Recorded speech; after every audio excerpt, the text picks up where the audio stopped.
안녕하십니까.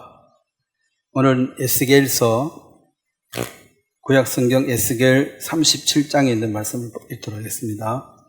에스겔 37장입니다.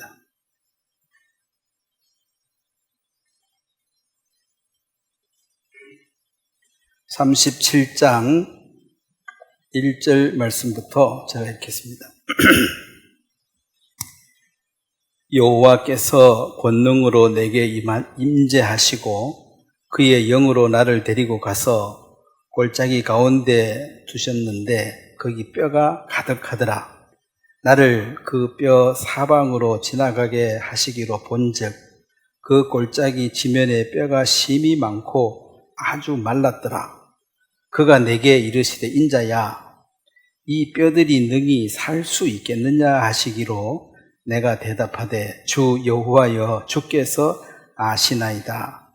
또 내게 이르시되 너는 이 모든 뼈에게 대언하여 이르기를 너희 마른 뼈들아, 여호와의 말씀을 들을지어다. 주 여호와께서 이 뼈들에게 이같이 말씀하시기를 내가 생기를 너희에게 들어가게 하리니 너희가 살아나리라.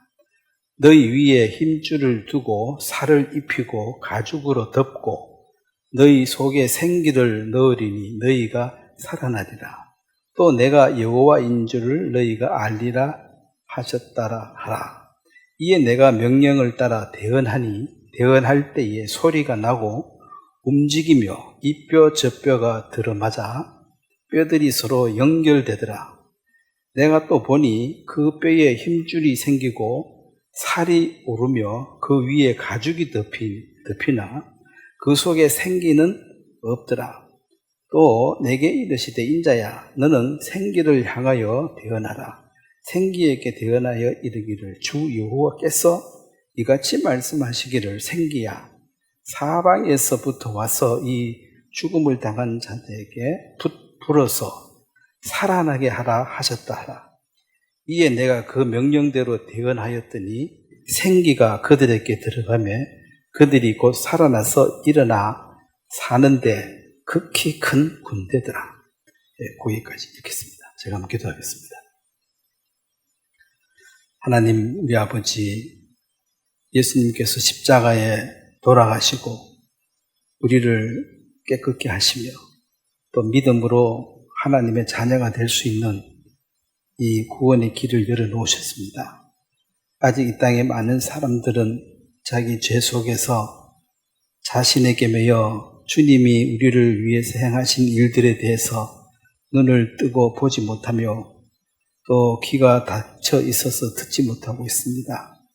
주께서 우리가 이 귀한 일에 말씀을 전하는 자로 세웠는데 이 말씀을 전파할 때 그들이 귀가 열리고 눈이 열려서 주께서 우리들에게 행하신 것들을 보고 들음으로 하나님의 자녀라는, 하나님의 가족이라는 이 놀라운 은혜를 있기를 간절히 바라고 원합니다.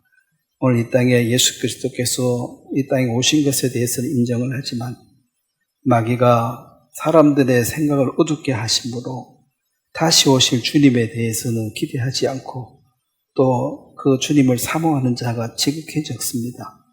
주님, 이 마지막 시대에 주님께서 다시 오신다는 이 분명한 약속이 이 땅에서 이루어질 텐데 많은 사람들이 준비하지 못하고 기대하지 않고 있기 때문에 그날이 덕과 같이 임해서 많은 사람들이 당황하고 또 멸망을 당하게 될 것입니다.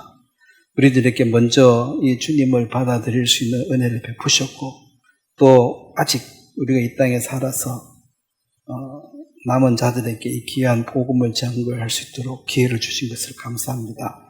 오늘 우리가 이 말씀을 들을 때 또 힘을 얻고 또 마지막 시대의 대언자로서 말씀을 힘있게 증거할 수 있도록 우리를 이끌어 주시길 바랍니다. 감사를 드리고 예수님의 이름으로 기도드렸습니다. 아멘. 오늘은 교회의 사명감이라는 제목으로 말씀을 전하려고 합니다.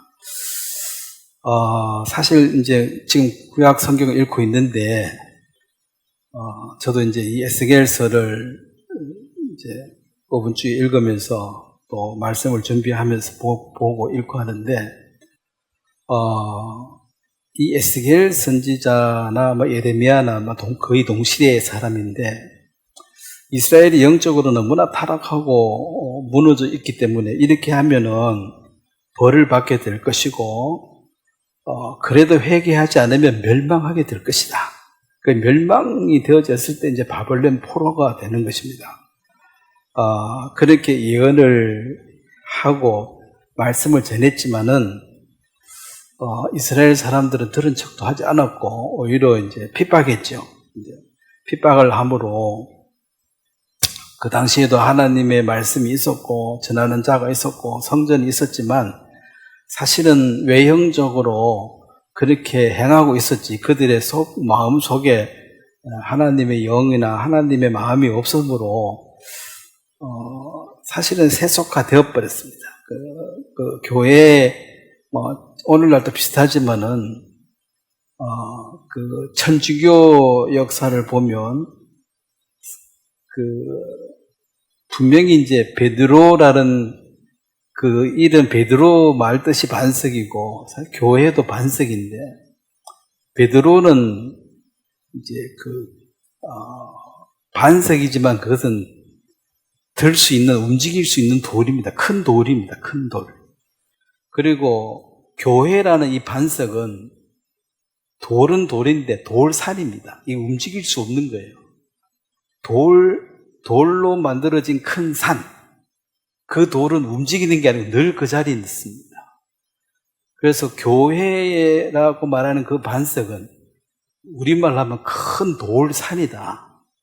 이건 절대로 움직여지지 않는 늘 그 자리에 있는 그 반석을 가리키는데 이제 무지한 사람들을 이제 혼돈케 해서 그 반석이 베드로라는 그 반석이다.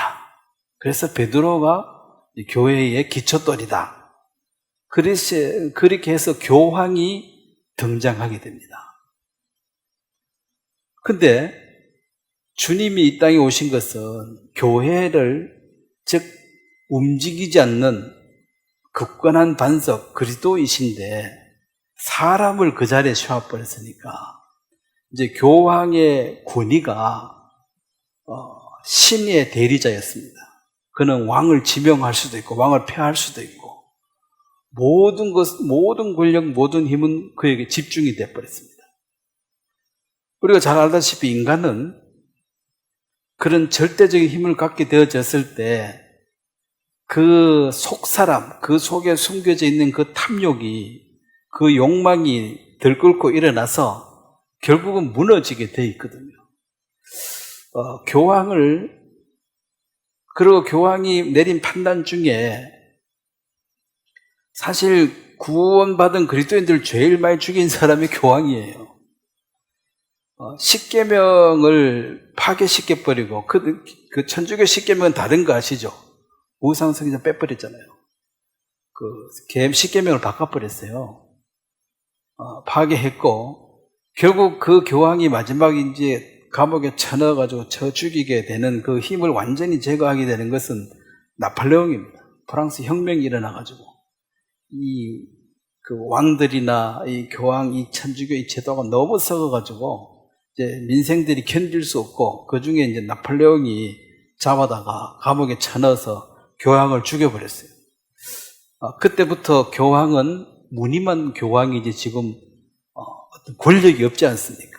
물론 이제 천주교를 신봉하는 사람들이 있어서 이제 투표할 때 천주교에 대해서 안 좋게 비난하고 욕하면 표가 떨어져 나가니까 이제 좋은 말 해야 되겠지만은 실질적으로 힘은 없습니다. 지금 교황 누구지도 잘 모르고 미국 사람이죠. 미국 사람이라고 들었는데 트럼프가 밀어주가 됐다 하던데 트럼프 말 안 듣는다고 트럼프가 누구 덕에 교황 됐는데 내 말도 안 듣는다고 미워한다 하는데 어떤 처음 시작이 어쨌든 사단이 항상 그 틈을 타서 속이는 거죠. 똑같은 반석인데 그 반석은 예수 그리스도 위에 교회를 세워라 이 말이지 베드로 위에 교회를 세워라. 그 베드로는 반석이라도 물론 돌멩이니까 무겁긴 하겠지만 옮겨지니까 왔다 갔다 하는 거죠, 기준이.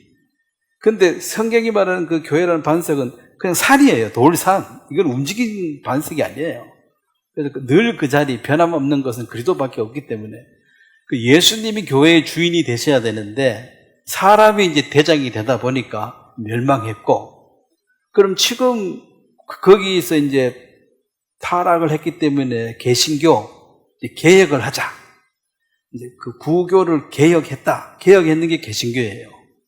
개혁을 했는데도 사실은 또 거기 뭐 사도신경, 십계명 뭐 그런 것도 가져오고 뭐 또 유아세례, 뭐 물세례 이런 거 다 가져와가지고 또 가운 입는 거나 뭐 성찬식 하는 그 분위기나 이런 거 보면은 그 중에서 이제 나쁜 거 뭐 이 돈 거다 먹고 뭐 이런 거 좀 이제 빼고 또 많이 그 가져와서 사용하고 있기 때문에 여전히 그 주님이 원하는 그런 교회의 모습으로 발전된 게 아닙니다.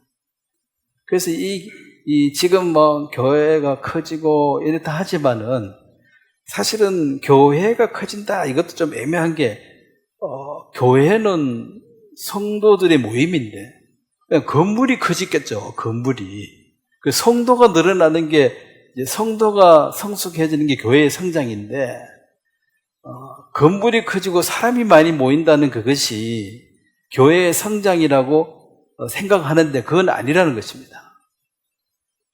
그렇게 인간으로 말미암아 인간의 방법이나 프로그램 어떤 뭐 정책으로 키워진 것은 또 무너집니다. 또 무너진다는 게 벌써 유럽은 다 거의 무너졌고 한국도 지금 무너져 가고 있습니다. 그리고 그 일제시대 때도 그 평양 대부흥이 일어났을 때 평양 인구의 한 20%, 25%가 예수를 믿었대요. 엄청난 거죠. 그 당시 조선의 기독교는 1%도 안 될 때 엄청 일어났는데 그것도 결국 그 평양에 지금 공산당이 김일성이 그것을 자리 잡았잖아요. 김일성이 그 어머니도 교회 집사님이라 그러죠. 근데 이게 성경 말씀을 이용해가지고 자기의 유익을 구하는 그런 집단들이 굉장히 많습니까? 공산당도 마찬가지예요. 그런 식으로 뭐 성경 구절 평등 뭐 자유 이런 거 몇 개 빼와가지고 이렇게 하면 지상 낙원이 이루어질 것이다. 그 어떻게 해야 되냐? 그러면 왕족 귀족 싹 죽여버리고 우리가 이제 혁명을 이루어야 된다. 그 사람들을 선동해서 다 죽여버리고 자기들이 이제 그 자리에 가서 자기는 왕보다 더 높은 거의 하나님 자리에 앉아있는 게 지금 김일성 가족이잖아요. 왕이 나쁘다, 독재도 나쁘다, 자기는 그거 더 위에 올라가가지고 하나님처럼 군림하는데 그 얼마나 웃기는 거예요. 그런 식으로 또 이용당하고 또 멸절당하고 하나님을 헛되이 구했기 때문에 다 무너지고 지금 마지막 시대에 사실은 우리 예수님의 죽으심에 대해서 뭐 얘기를 많이 하고 그거에 대해서는 부인 못하죠. 역사적 사실이니까. 그렇지만은 다시 오실 예수님에 대한 소망이나 그 재림에 대해서 얘기하면은 이상하게 보죠. 뭐 그런 게 어디 있냐고 조롱하고 있습니다. 그러니까 마귀는 그 하나님을 전적으로 부인하라고 말할 수가 없어요. 근데 항상 그 99%는 참말 같은데 한 1% 섞어가지고 거짓을 섞어가지고 사람들 미혹해 해서 엉뚱하게 하나님을 섬기도록 방향을 틀어버립니다. 열심히는 뛰는데 방향을 잘못 잡아가 뛰는 거죠. 결승선이 이 방향인데, 그죠? 열심히 뛰는데 방향을 일로 떼버리면 이 열심히 사람들이 빠져있기 때문에 방향은 안 보는 거죠. 내가 열심히 하고 있잖아. 어디로 가는데 열심히 하면 되는 거지. 근데 방향을 잘 잡아가지고 열심히 해야지. 이쪽으로 열심히 떼어버리면 뛰면 뛸수록 지금 반대로 가고 있어요. 차라리 천천히 가도 첫 번째가 방향 잘 잡는 게 중요합니다. 무조건 뛰는 게 중요한 게 아니고 이 한국 사람들은 또 열심히라 그러면 뭐 세상 어디 가도 안 빠지니까 열심히 해가지고 갔는데 방향을 잘못 잡아가지고 지금 많이 흐트러져 있고 사람들에게 빛의 어떤 역할이라기보다는 내가 예수 믿으려고 했는데, 뭐, 교회 하는 거 보니까, 또 뭐, 어떤 집사 뭐 하는 거 보니까, 목사 하는 거 보니까, 내 기분 나빠서 못 믿겠다. 이게 오히려 이제 하나님을 믿는데 도움을 주는 도구로 쓰여지는 것이 아니라, 오히려 그 비판의 도구로 쓰여지고 있다는 것입니다. 그리고 옛날에는 뭐, 인터넷이 없어가지고, 목사가 나쁜 짓 했는지, 교황이 나쁜 짓 했는지 몰라. 가까이 있는 사람밖에 몰라. 지금은 지구 반대쪽에 일어나는 일을 우리가 아침에 그냥 들고 다 보고 있습니다, 폰으로. 이제는 거짓이 없어요. 거짓이 없는데 거짓을 숨길 수가 없어. 그래서 교회에 어떤 비리 이거 그냥 우리들만 입 다물면 끝이 아니라 그 중에 누가 하나 인터넷에 올려버리면 전 세계에 다 알려져 버려요. 비밀이 유지하기가 굉장히 어렵죠. 그러니까 대통령도 아차하면 이제 깜빵 가는 게 이걸 숨기면 돼. 전에는 말하지 마라 하고 입 단속 시키면 되는데 지금 그게 안 되잖아요. 누구든지 다 드러나니까. 교회에 여러 가지 그런 안 좋은 것들이 옛날에도 있었죠. 지금도 있고 항상 있었는데 그때는 뭘 몰라. 뭐 이런 잘 몰라. 모르만 그냥 넘어가는데 요즘은 너무 잘 알아. 그 마음 먹고 비리를 찾아내면 막 엄청 많이 찾아내가지고 보니까 이게 문제가 많다는 거지. 문제는 전에도 많았어요. 근데 지금은 더 많겠지. 그리고 지금은 숨겨지지가 않는다는 거지. 그래서 이 교회 가는 사람들이 급감하고 있다.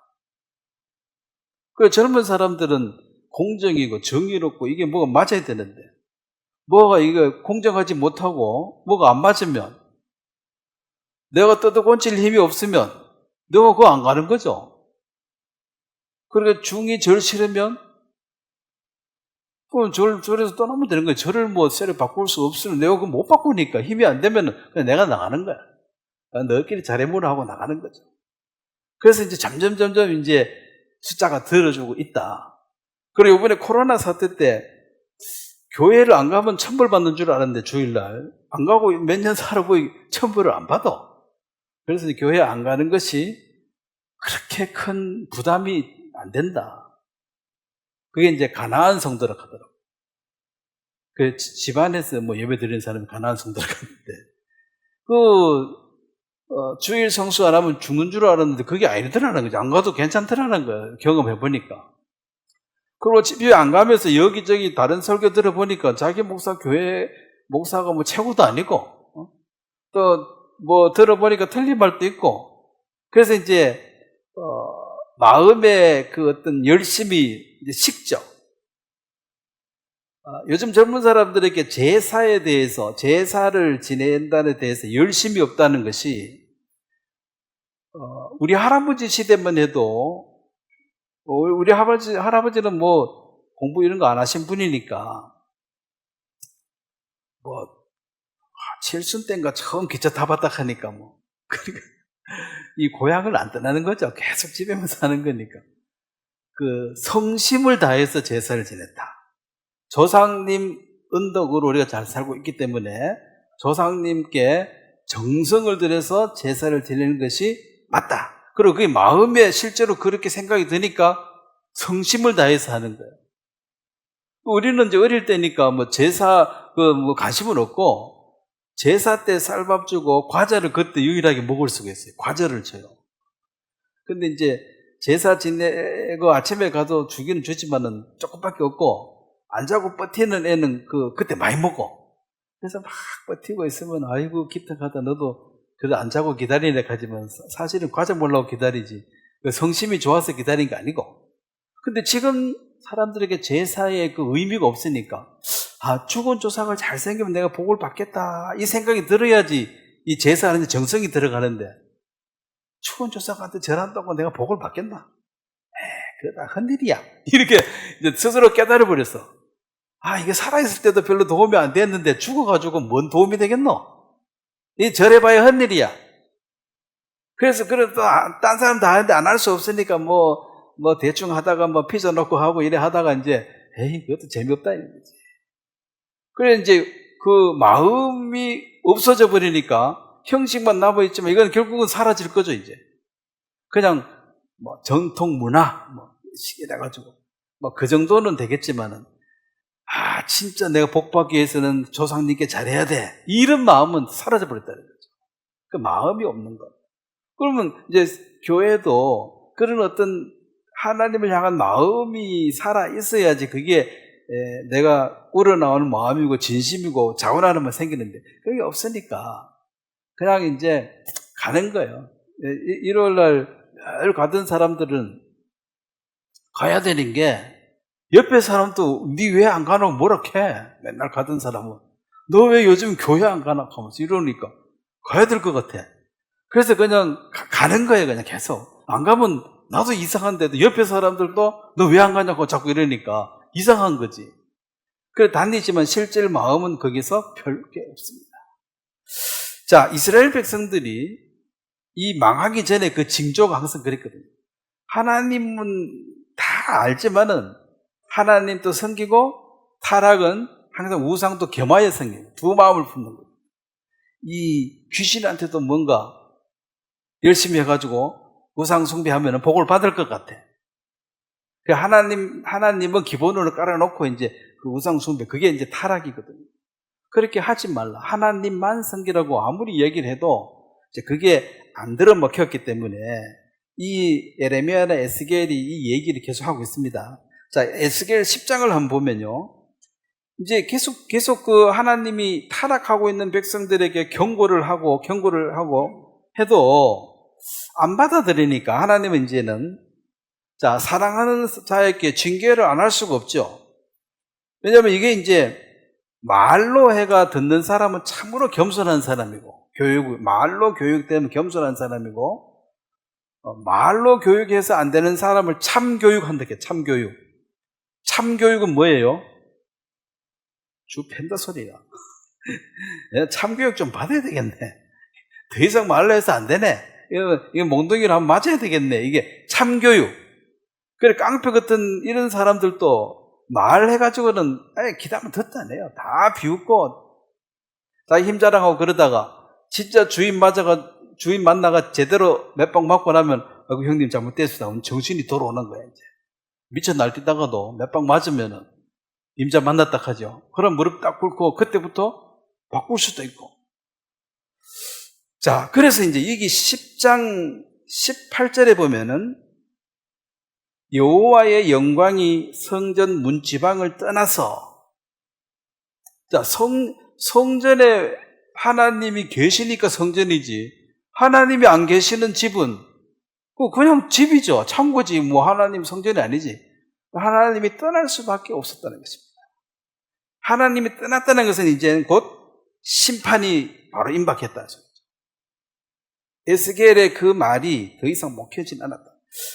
그리고 이제 마지막에 48장에 보면, 자, 에스겔 48장을 보면 심판 경고만 하고 끝나버리면 뭐 우리한테 무슨 유익이 없죠. 뭐 잘못돼서 벌 받은 거 당연한 거니까. 자, 48장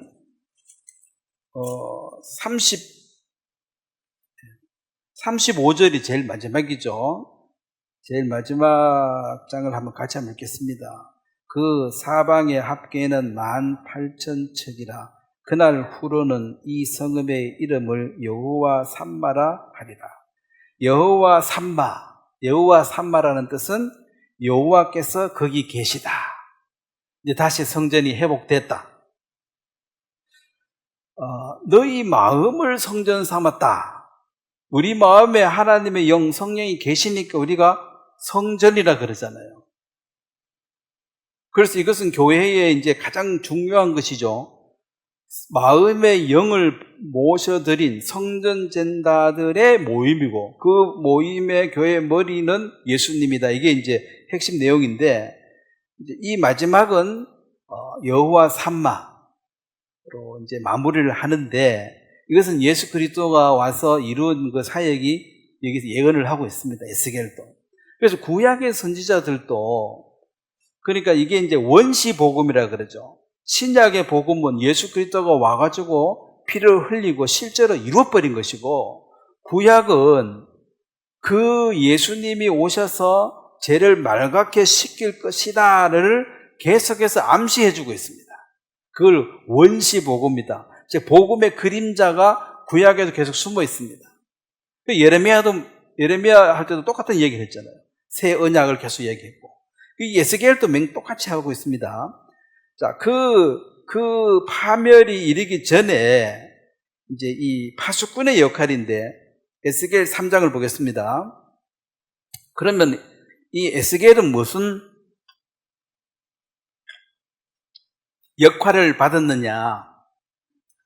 자, 하나님이 이제 종을 통해서 어떤 일을 하겠다 선언해놓고 그걸 실행하심으로 하나님이 하나님이심을 증명하는 것입니다.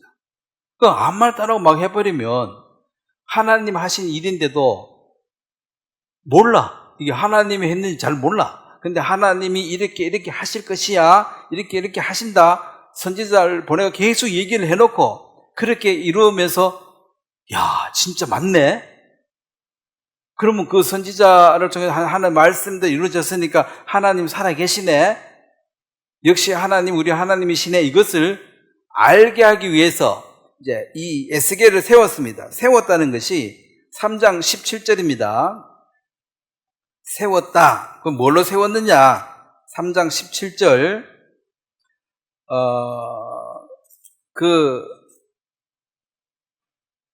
파수꾼이라는 말이 나옵니다. 파수꾼.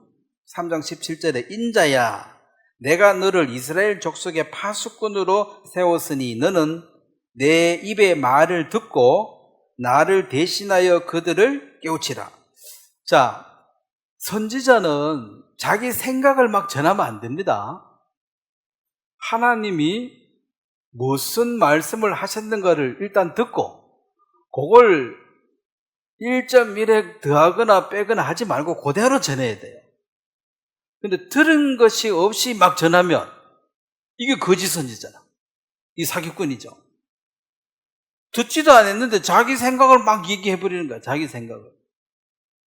그 하나님께 듣는 게 먼저입니다. 듣는 게 없는 사람은 말을 하면 안 돼요. 나는 요즘 계시가 없다 하고 입 다물고 가만히 있어야 돼. 그래서 이제 이 파수꾼은 원래는 그 파수꾼은 성벽 제일 높은 데 딱 서가지고 밤에 보초 서는 거예요. 밤낮으로. 제일 높은 데 가서 이렇게 보고 있다가 적군이 쳐들어오면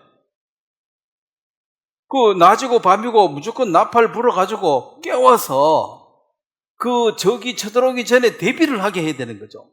잠자다가 적이 쳐들어와 버리면 무방비 상태로 당할 거 아닙니까? 그래서 자더라도 반드시 순번제로 돌아가면서 보초 한 명을 세워놓는다는 거지. 제일 높은 데 서가지고 항상 보고 동선을 보고 잘 보고 있어야 돼. 그 보초는 자면 돼요, 안 돼요? 안 돼. 딴 사람은 자더라도 보초는 자면 안 돼. 그 군대도 보초는 낮에 재웁니다.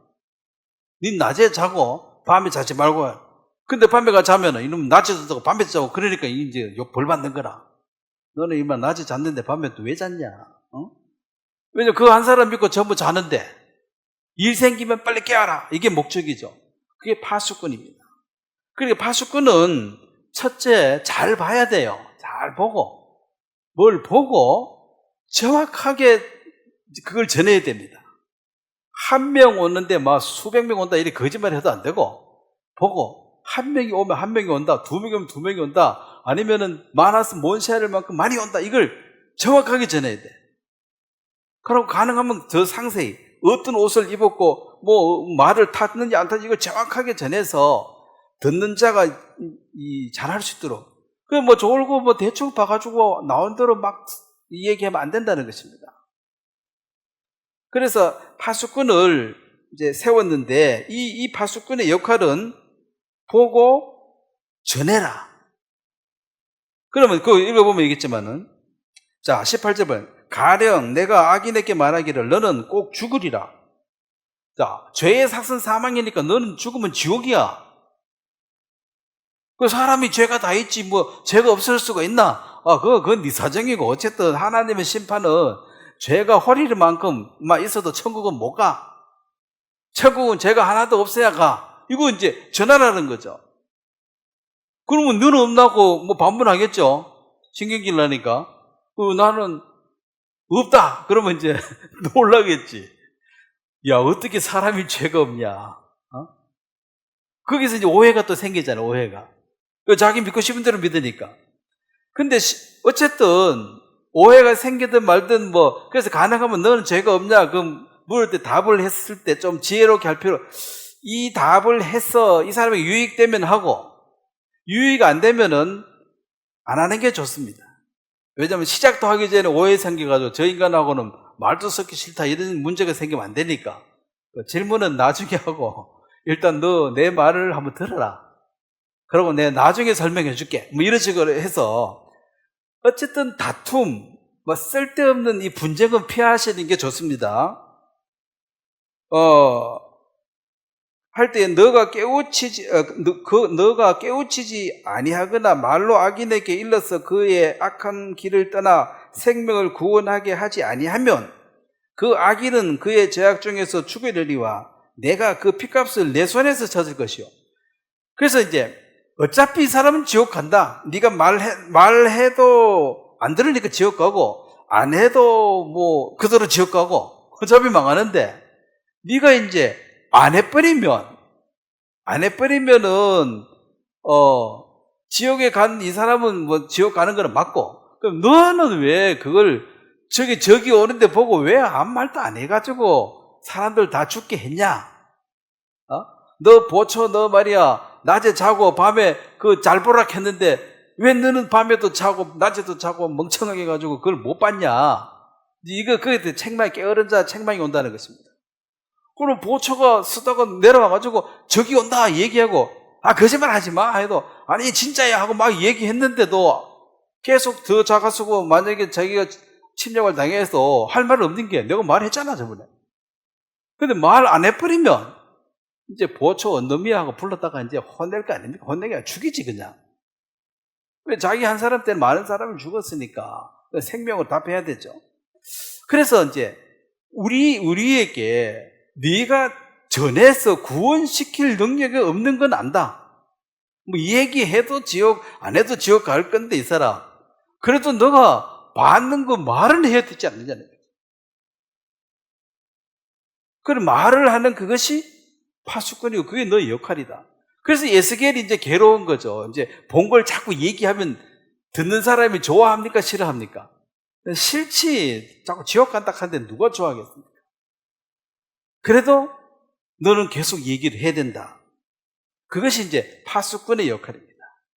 그래, 파수꾼은 특별하죠. 왜냐면 남 다 잘 때 혼자 서 있으니까. 그리고 하는 일도 달라. 딴 사람하고 보직이 달라. 근데 그 사람은 그거 잘해야 됩니다. 그걸 잘해야 된다. 그게 너의 사명이다. 파수꾼의 사명이다. 그래서 파수꾼은 성벽 위에 딱 서가지고 졸지 말고 저기 오는 걸 잘 보고 있다가 안 오면 가만히 있으면 돼. 안 오면 괜찮아. 오면은 바로 가서 얘기를 해라. 이 사람이 듣기 싫다, 뭐 좋다, 그거 묻지 말고, 자는데 왜 깨웠나, 뭐, 짜증 내겠죠. 짜증 내기를 하기는 그건 지사적이고, 너는 무조건 깨워가지고 얘기를 하라는 거지. 그게 파수꾼이다.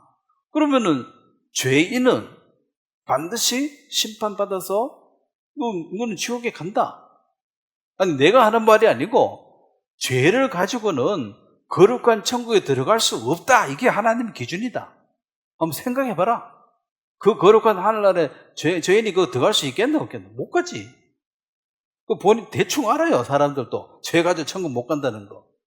그렇지만 이제 이 가짜 목사들이 하도 속여놔가지고 죄에서도 간다고 자꾸 우겨놨습니다. 사랑의 하나님이라서 봐준다 이거지. 이거 진짜 사건이에요, 사건이야. 진짜 그 사람이 내가 천국 가겠다 하는 믿음이 스스로 일어나야지. 옆에서 보증을 서줘가지고 내가 보증 서준다 너. 그런 보증 쓰면 안 됩니다. 내가 너 보증 서준다. 넌 천국 간다. 그렇게 보증 쓸 수가 없다는 거지. 네가 어떻게 아냐는 거예요. 본인 스스로가 믿음으로 그걸 확정을 해야 돼요. 지금은 복음이요, 더 이상 비밀이 아니라 예수님이 세상에 다 가져갔다, 우리는 죄 없다 다 알아요. 한 번도 못 들어봤다 하기 어렵습니다, 교회 다니는 사람. 근데 이제 조금만 더 물어보면, 그러면 너 죄가 없냐? 예수님 다 가시 없지? 그러면 너 예수님만큼 거룩하냐? 에이, 그건 아니지. 자, 예수님도 죄가 하나도 없고 나도 죄가 하나도 없으면 내가 예수님만큼 거룩한 게 맞아요, 안 맞아요? 맞아요.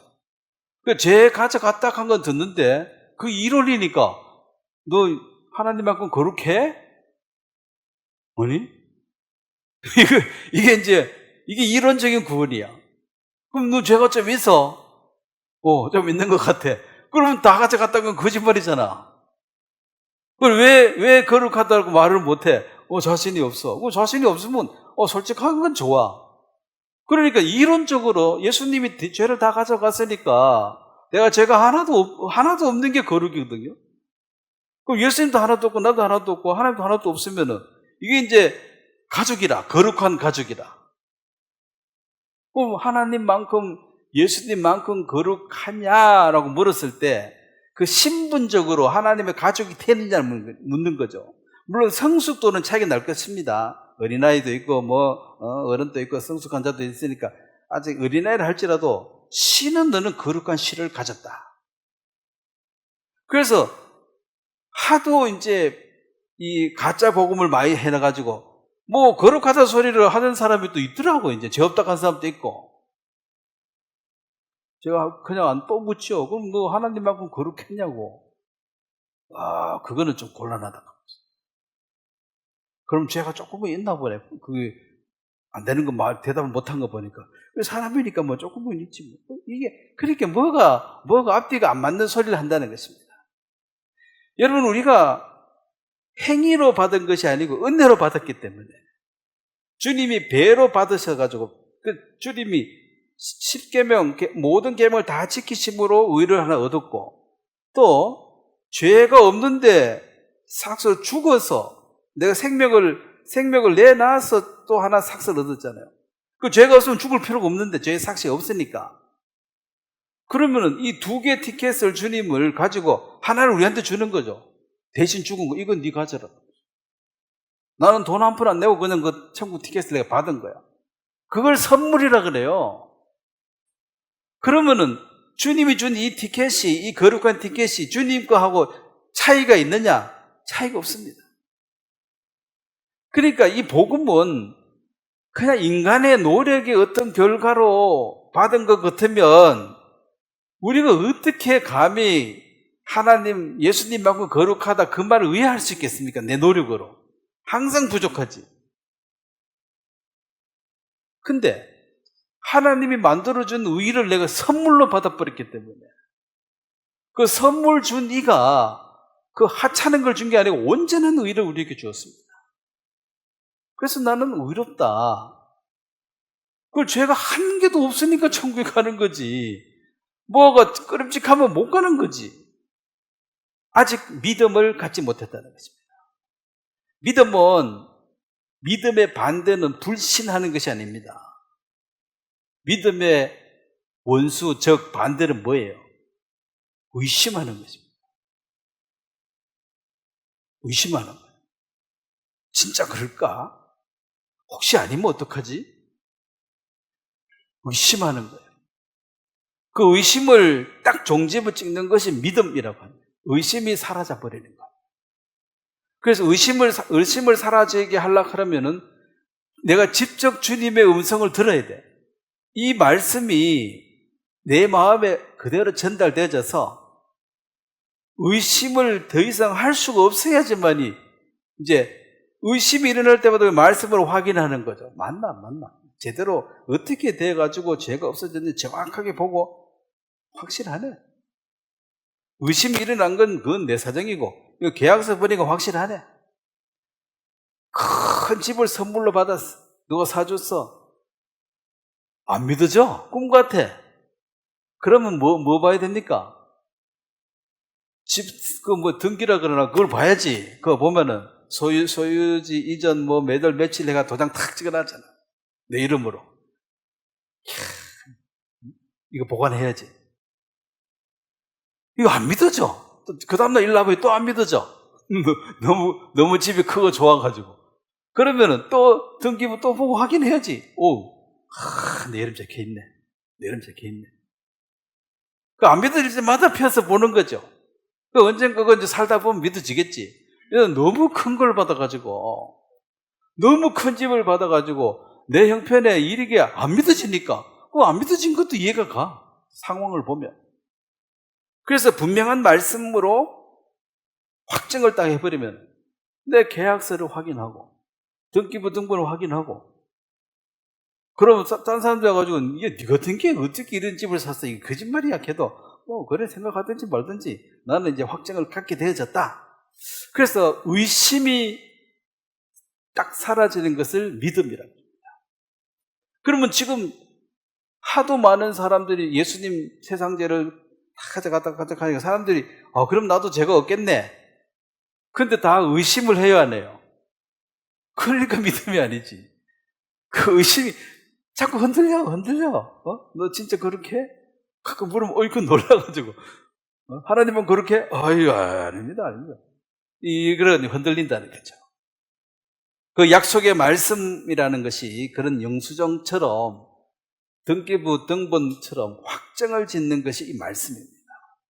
그래서 사실 이 세상에 믿을 거라고는 넌 믿을 수 있어요? 자신은 믿을 수 있어요? 그럼 뭘 믿어요? 믿을 게 없어요, 사실은. 그래서 말씀만 믿는 거예요, 사실.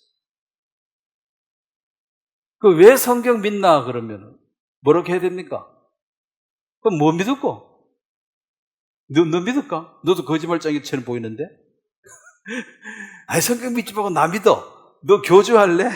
그 교주가 그런 사람들이죠. 사기꾼이지. 나 믿어 간 사람 치고 믿으면 안 돼요. 믿고 안 믿고는 내가 결정하는 거지. 믿으라 해서 믿으면 다 당하는 것입니다. 믿으라 한 사람은 믿지 마세요.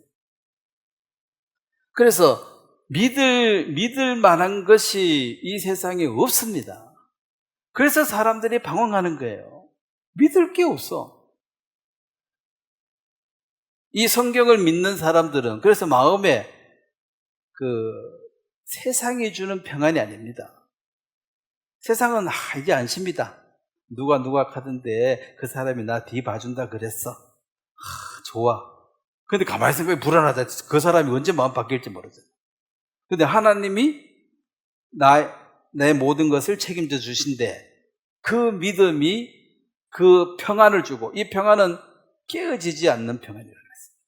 그럼 마귀는 이제 자꾸 의심하게 만드는 거죠. 야, 진짜 그래? 말이 그래 해도 진짜 그럴까봐. 의심해봐. 자꾸 이제 와서 의심을 불러일으키죠. 말씀으로 그런 의심을 씻어내고 확정하는 것입니다. 그리고, 말씀이 곧 하나님이니까, 하나님을 사랑한다. 하나님은 추상적이잖아요. 눈에 뵈는 게 아니잖아요. 그 하나님을 사랑한다, 이 말을 하나님 말씀을 사랑한다. 이렇게 이해하시면 돼요. 하나님하고 가까이 지냈다, 요즘.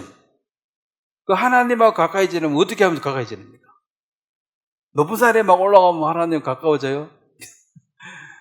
아니죠. 말씀과 가까이 있는 게 하나님 가까워져요. 요즘 나 하나님과 많이 멀어졌어. 지하실 어두운 데 들어가 있으면 멀어져요? 그런 게 아니잖아요. 말씀과 멀어지면 하나님과 멀어진 거예요. 그래서 하나님을 사랑한다. 말씀을 사랑한다. 하나님을 싫어하고 미워한다. 말씀을 싫어하고 미워한다. 그렇게 우리가 등식으로 생각해도 별 틀린 게 없습니다. 자, 에스겔 9장을 한번 보면, 이 에스겔이 이제 이 예언의 사람들이 이제 안 받아들이니까, 9장 4절에 보면요. 안 받아들이니까 전하는 사람의 마음이 슬프죠? 자, 9장 4절 한번 같이 읽겠습니다. 시작. 여호와께서 이르시되 너는 예루살렘 성읍 중에 순행하여 그 가운데서 행하는 모든 가증한 일로 말미암아 탄식하며 우는 자의 이마에 표를 그리라 하시고. 자, 이제 탄식하여 우는 자, 이게 이제 애통하는 자, 회개하는 사람이거든요. 에레미야도 사실은 에레미야도 이제 울고 싶죠. 왜냐면 안 받아들이고, 이들은 멸망이 뻔히 보이니까. 근데 그 우는 이유가 뭐 내한테 손이 나서 우는 게 아니라 이 사람이 너무 불쌍해서. 그게 이제 긍휼히 여기는 마음이거든요. 예수님 이 땅에 보고 우시는 이유가 뭐 예수님한테 손이 나서 우는 게 아니에요. 사람들은 지금 울고 불고 하는 이유가 전부 다 내한테 손이 나니까 우는 거야. 내한테 덕되면 웃고, 손이 나면 울고 불고 이러다 세월 다 가는 거잖아요.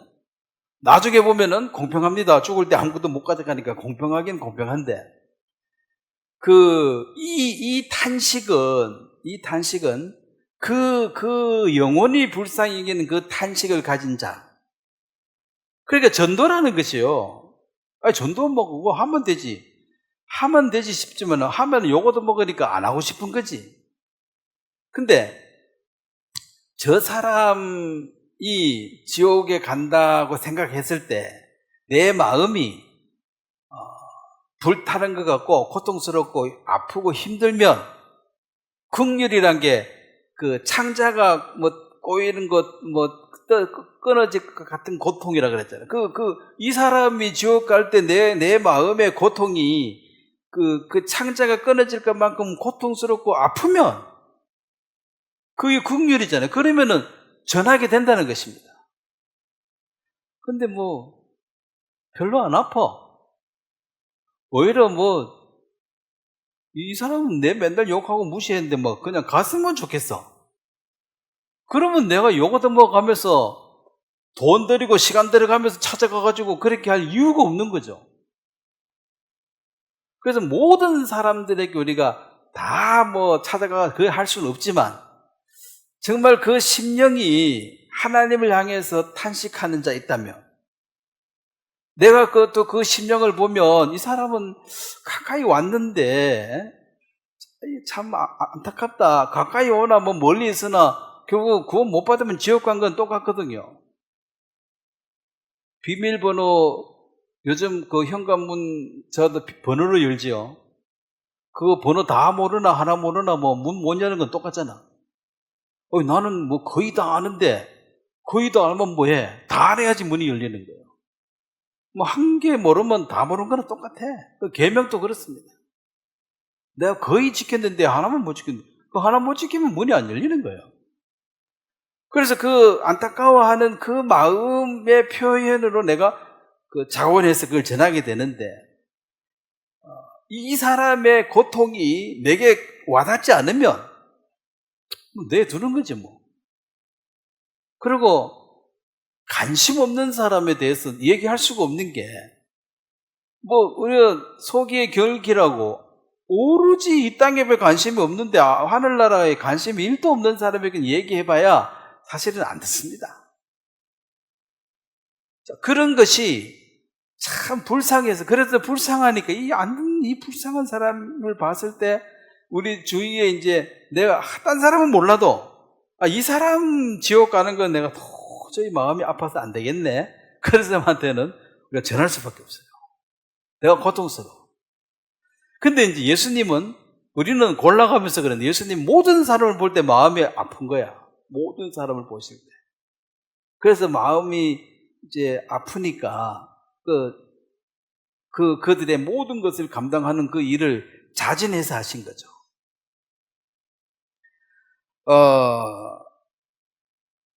교회는 지금도 이 탄식해야 될 일이 많은데 사실은 목사로서 사람들이 우리 교회 계속 오고 있는데 이 사람이 구원을 못 받았다면 이게 참 마음 아픈 일이잖아요.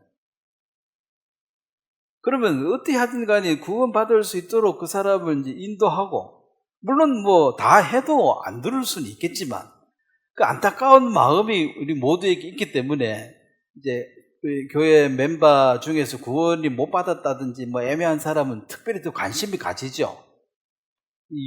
맨날 같이 지내다가 지옥불에 들어가 버리면 그거 얼마나 안타깝습니까?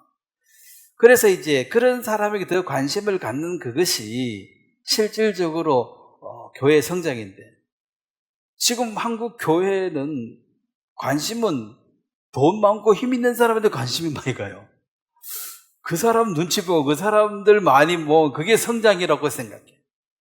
그 사람이 지옥에 가든 말든 큰 그거 없고 그냥 부흥되고 잘 되고 교회 크게 지어가지고 매달 빚 갚아야 되는데 그 빚 갚아주는 사람이 고맙고, 아마 많이 부도나고 앞으로 교회도 경비 많이 나올 거예요. 막 크게 지났는데 이제 그 감독 모아보면 경비 나오는 거지 뭐. 망하는 거 많습니다. 이제 그런 이제 마음이 울고 안타까워하는데 그 자기 유익 때문에 그런 사람들이 많다는 것입니다. 근데 이 예레미야가 하나님의 마음을 받았을 때는 저 불쌍히 우는 저 탄식하는 자들, 또 하나님의 탄식은 그들에게 영혼에 대해서, 우리가 어떤 사람을 보고 안타깝다는 것은 정말 저 사람은 하나님 찾고 있는데 뭔가 탄식하고 있는데 아직 구원을 못 받았고, 그러면 조금만 더 우리가 도와주면 안 좋겠나, 그런 사람들의 이제 가서 더 확신을 줄 수 있는 것은 여기서 찾고 있잖아요. 찾고 있는 사람하고 하나님이 보낸 사람 이렇게 만나서 역사가 일어나는 거예요. 근데 안 찾는 사람한테 아무리 갖다 얘기해봐야 관심이 없죠.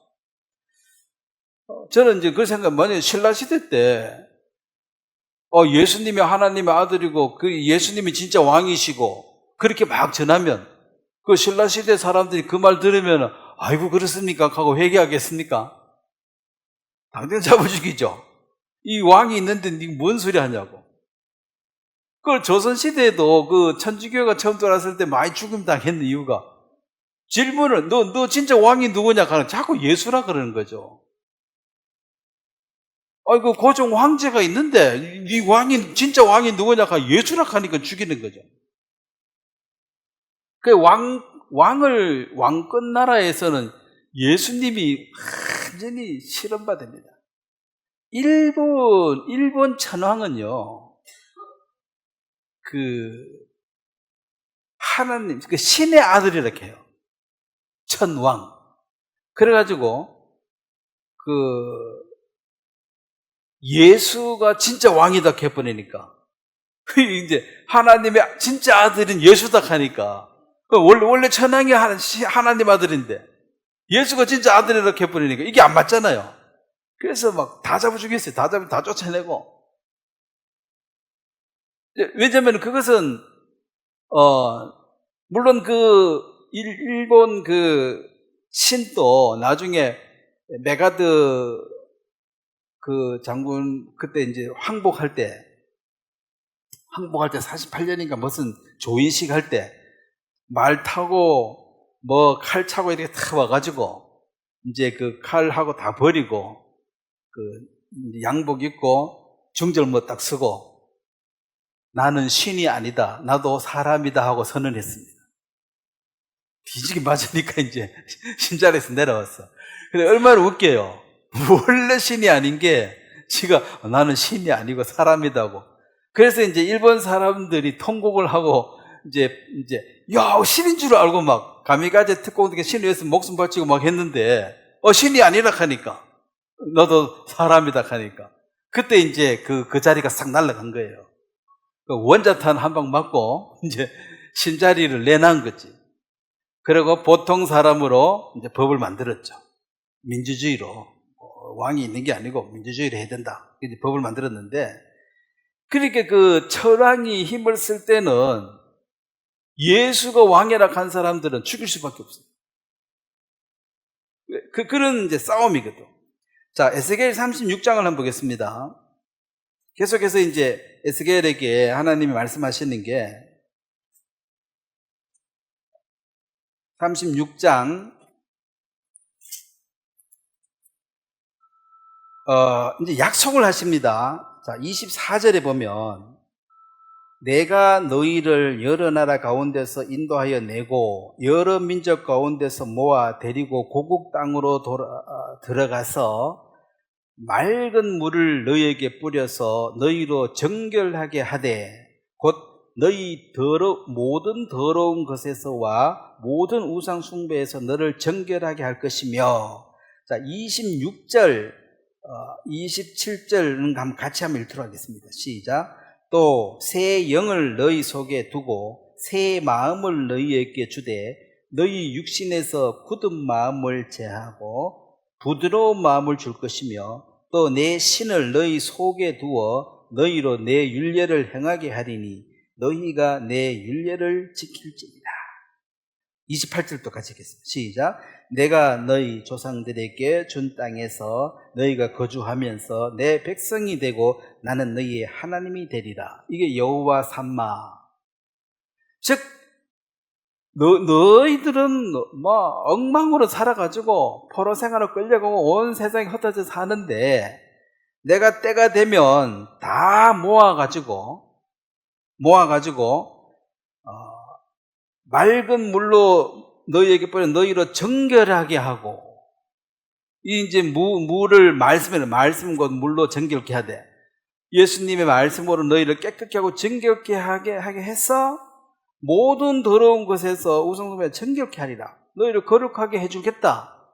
이것은 앞으로 미래에 예수 그리스도께서 와서 이 일을 하시겠다는 거죠. 하시고 나면 26절에는 새 영을 너희 속에 두고 이제 너희를 성전 삼겠다. 건물 성전은 이제 끝나고 건물 성전 가지고는 안 된다는 거죠. 내가 너희 마음속에 새 영을 넣어주겠다. 이게 죄사함 받았을 때 선물로 받는 성령을 받습니다. 장차 이런 일이 일어날 것이다. 그러니까 이 에스겔 36장의 이 얘기가 이방인 우리에게 한 얘기는 물론 아니에요. 근데 하나님의 약속이 이스라엘 사람들이 때가 되면 이스라엘 사람들이 바뀌어가지고 하나님을 찾아온 것은 그거는 요원한 일이고 안 되고, 내가 가서 끌어모아가지고 여기 와서 깨끗하게 씻겨가지고 마음에 새 영을 주고 신은 이제 내 신을 너 마음속에 집어넣어가지고 함께 동행하는 사람으로 만들어버리겠다. 이게 약속입니다. 자, 이 일을 위해서는 결국 십자가의 예수 그리스도의 죽으심이 필수 조건이 되는 것입니다. 이 일을 위해서 예수님이 오신 거예요. 그러면 여기 이제 새 영을 주고 새 마음을 주고 내 신을 너희 속에 주겠다. 이것이 이 에스겔서에서 물론 이제 죄에 대해서 경고하고 파멸을 얘기하고 하지만은 결국은 하나님의 긍휼하심으로 너희가 깨끗하게 되어지고 언젠가는 너 마음에 영을 받아서 내가 이 건물 성전 가지고는 안 돼. 내가 너를 성전 삼아 버리겠다. 내가 네 속에 실제 들어가 버리겠다. 그래서 동행하는 삶을 살게 할 것이다. 이게 이제 교회 시대, 성령 시대에 관한 예언이 될 것입니다. 그러면은 에레미야도 마찬가지고 에스겔도 마찬가지지만 이 예언자들이 그냥 저주와 파멸만 얘기하고 해답을 주지 않았더라면 소망이 없는 얘기잖아요. 소망이. 그래 이미 죄 많이 지었고 저주 심판받아 너희들 망해. 망해도 싸다. 그걸로 끝나버리면 힘이 없는데 예수 그리스도가 와서 너희를 깨끗게 하고 이제 새 영을 주고 완전히 나를 섬기도록. 자, 여기 보면은 27절이죠. 내 신을 너희 속에 두고 너희로 내 율례를 행하게 하리니. 우리 안에 들어온 성령께서 우리를 이끌어서 이제 자원하는 마음으로 이 주님과 복음을 섬기도록 그렇게 내가 너희를 바꿔버리겠다. 이게 이제 새 사람이에요. 옛 사람은 영이 없는 상태입니다. 이 육신은 욕망, 탐욕, 정욕을 위해서 살 수밖에 없는 이 육신은 아예 안 되고, 내가 너 속에 들어가서 이제 어떤 새 마음을 주어서 결국 하나님을 섬기도록 할 것이다. 이게 약속입니다. 누가 해요? 하나님이 그렇게 할 것이다. 그 은혜를 우리 이방인도 입어서 교회 시대, 성령 시대에 우리가 지금 이스라엘 사람들은 율법은 아직도 철저히 지키고 있습니다. 성전도 그렇게 사모하고 성전 지으려고 지금 모든 걸 준비하고 있습니다. 그렇지만 그 건물 성전 가지고는 안 돼. 내가 너희 마음속에 이제 들어가야 돼. 이것이 하나님의 약속입니다. 자, 37절 오늘 이제 본문 말씀을 보면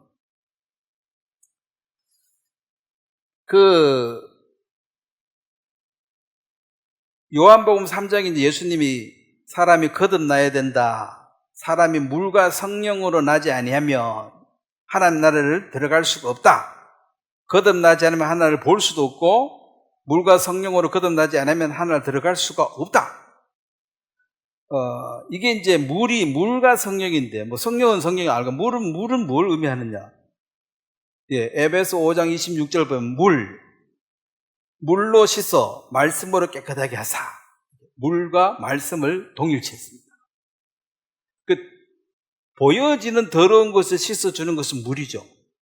물 없으면 깨끗해질 방법이 없잖아요. 그럼 우리 내면을 씻을 수 있는 것은 말씀이라는 것입니다. 깨끗게 한다는 것에 물이라는 것을 썼고, 그 깨끗한 거는 그것만 속을 깨끗한 물은 뭐하니까 말씀이 깨끗게 할 것이다. 그래서 우리가 뭘로 깨끗해졌느냐? 말씀으로. 또 그 말씀을 더 세분화 들어가면 예수님의 피죠. 피로 깨끗하게 되어졌다. 자, 오늘 본문 말씀, 자, 3절을 보겠습니다. 37장 3절. 그가 내게 이르시되 인자야, 이 뼈들이 니니 살 수 있겠느냐? 자, 이제 이 에스겔이 환상 중에 따라갔는데 뭐가 뼈다귀가 많이 있는데 가서 다 둘러보라 하고 둘러보니까 다 뼈야. 근데 이 뼈가 살 수 있겠느냐? 물으니까. 자, 살 수 있겠느냐? 살 수 없죠. 그래, 없다 이 말은 이제 나로서는 없는 거고, 주님이 아십니다. 그러니까 나는 보나 봐나 이건 답이 없는데, 주님은 아십니다. 주님이 아십니다. 그리고 5절에 보면 주 여호와께서 뼈들에게 이같이 말씀하시기를 내가 생기를 너희에게 들어가게 하리니 너희가 살아나리라. 자, 이것은 이제 뼈밖에 없는데, 완전히 뼈밖에 없는데 가서 얘기를 하면 뼈가 살아나겠느냐? 이 에스겔이 봐서는 안 될 것 같아. 근데 안 된다 소리는 못 하죠. 자기가 뭐 주인도 아니고 책임자도 아니니까 주인이 알아서 하시죠. 저는 모릅니다. 그러면 그래, 너는 요 뼈한테 가서 내 하는 말을 그대로 전해라. 그게 이제 뼈들에게 말씀하신 내가 생기를 너희에게 들어가게 하리니 너희가 살리라. 자, 4절이죠. 또 내게 이르시되 이 모든 뼈에게 대언하 이르기를 너희 마른 뼈들아 여호와의 말씀을 들을지어다. 자, 너희 마른 뼈들아 여호와의 말씀을 들을지어다. 이게 참 말하면서도 하나님을 믿는 믿음이 없으면 황당한 게 들을 기도 없는데 그것도 대고 들으라 하면 이상하죠. 근데 이제 과연 이 뼈들이 뭘 의미하는 것인가 보면은 하나님 앞에 완전히 말라 비틀어진 그 불쌍한 영혼을 가진 이스라엘 백성들을 의미하는 것입니다. 하나님에 대해서 완전히 망해버리고 소망도 없고 다 죽어버린 그들에게 그리고 6절에 보면은 너희 위에 힘줄을 두고 살을 입히고 가죽으로 덮고 너희 속에 생기를 넣으리니 너희가 살아나리라. 또 내가 여호와인 줄 너희가 알리라 하셨다 하라. 그러면 이제 아무것도 소망이 아니 제로인데 여기 가서 자 살아나라 얘기하면서도 하나님이 하락했어야 하지만은 사실은 뭐 본인 같으면 안 하고 싶죠. 어디 가서 뭐 할 말이 있지, 그 뼈다귀한테 가서 뭔 얘기를 합니까? 근데 이게 과연 이 뼈가 누구냐? 결국 하나님 앞에 영혼이 말라 비틀어지고 하나님과 멀어져 있는 불쌍한 인생들을 가리킨다는 것입니다. 그럼 오늘 우리가 이제 직면한 사람들이 마른 뼈와 같은 사람들이라는 거죠. 얘기를 하기는 해.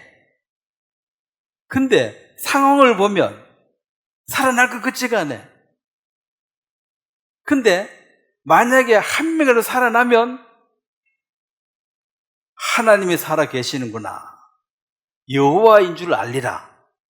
이거는 하나님 말고는 이렇게 할 수 있는 것은 이 세상에 존재하지 않는다는 거죠. 뼈가 어떻게 스스로 다다다닥 붙어가지고 일어났는데, 거기 이제 그 마지막 10절에 보면 그랬잖아요. 내가 그에게 명령한 대로 대언하였더니 생기가 그들에게 들어가매 그들이 곧 살아나서 일어나서 서는데 극히 큰 군대다. 이게 1948년 이스라엘 독립으로 이루어졌다는 거죠. 그러니까 이스라엘 사람들의 마음속에는요, 눈치 안 보고 할 말 다 하고 살았잖아요. 미국에 대해서 눈치 안 보는 나라가 사실은 별로 없어요. 말한 대로 뭐든 맞으니까. 우리나라는 눈치 봐야 안 봐요? 너무 많이 보지. 아부하고 별짓 다 해도. 이스라엘은 그런 거 없어. 그럼 뭘 믿고 그래 당당하냐는 거죠. 하나님이 우리 편이라는 거지. 네가 아니면 딴 데를 통해서도 하고 어쨌든 우리는 하나님이 우리를 지키신다. 그러니까 이제 사람들이 이스라엘 사람들을 지금 별로 안 좋아하죠. 왜냐하면 뭐가 좀 특별하. 좀 너무 당당해. 할 말도 하고 지 맘대로 하고 기분 나쁘다는 거지. 우리처럼 눈치 좀 보고 대충 안 살고 지 하고 싶은 대로 다 하고 사네. 근데 이제 여호와인 줄 알리라 이 말이, 우리가 2000년 동안 그렇게 없이 살다가 나라 없이 살다가 이렇게 모아진 것이 이게 마른 뼈다귀가 살아난 군대와 같다는 거죠. 가망성 제로에서 이렇게 시작됐다는 거지. 이것은 이제 하나님의 약속을 이루기 위해서, 그리고 하나님이 하나님이심을 증명하기 위해서 이스라엘을 도구로 쓰신 거죠. 아브라함의 후손이 선택했다면 하나님이 들어서는 도구가 되자. 도구. 그 아브라함을 들어가지고 도구로 들어서 뭘 나타내고 싶어요? 하나님이 살아계신다. 여호와가 여호와이시다. 이걸 드러내고 싶은 거다. 그래서 이스라엘 선택한 이유가 너희 무리가 가장 적기 때문에 선택했다고 그랬죠. 힘 약하기 때문에. 다윗을 선택할 때도 마찬가지로 골리앗하고 다윗 싸울 때 골리앗이 힘이 세고 다윗이 적으니까 뭐 하나님이 일할 공간이 있는 거지. 만약에 골리앗이 다윗처럼 조그만하고 다윗이 골리앗처럼 크면 이겨놓고 하나님 도와줬다 하면 하나님 도와주기는 네 힘으로 이기지. 이러니까 이게 안 되는 거죠. 그래서 하나님의 도구로 쓰임받는 사람이 이 세상에 제일 똑똑하고 능력 있는 사람이 아니에요. 똑똑해가지고 하나님을 사용하실 것 같으면 여러분, 세상에 진짜 천재 많습니다. 우리는 그 천재 금방에도 못 따라가. 천재들. 그런 사람들, 그러면 똑똑한 순서로 구원시켰으면 우리는 구원 받았겠어요?